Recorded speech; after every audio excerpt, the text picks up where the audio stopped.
यसरी बाहिर निक्लेर हेरेको त भरे मेरो बुढा बिचारा एक्लै काम गरिराख्नु भएको रहेछ।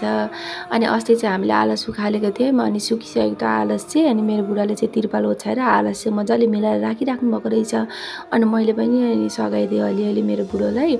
अनि त्यसपछि चाहिँ साथीहरू नि एउटै काममा त दुईजना भिडेर हुँदैन। अनि म चाहिँ गएँ घाँस काट्न।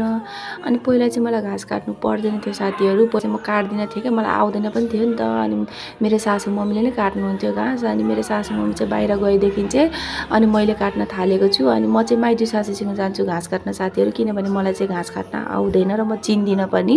अनि अलिक दिनदेखि चाहिँ म माइजू सासूसँगै गइरहेछु घाँस काट्न। अनि अहिले चाहिँ मलाई आउँछ हँसिया चलाउन। मैले कतिचोटि हात पनि काटिसकेँ क्या साथीहरू, अब किनभने जिन्दगीमा गरेको थिएन माइतीमा यस्तो काम। अनि त्यही भएर चाहिँ अनि अहिले चाहिँ जोस् अलिअलि मैले चाहिँ बसाइसकेको छु, हात चाहिँ बसाइसकेको छु हँसियाले घाँस काट्न। अनि हामीले चाहिँ सासू बुहारीले चाहिँ घाँस काटेर चाहिँ घरतिर फर्क्यौँ, हेर्न सक्नुहुन्छ। बाप रे बाप, माइजूले चाहिँ झन् यति धेरै घाँस बोक्नु भएको थियो। मेरो पनि एक बोरा घाँस भएको थियो। सो आजको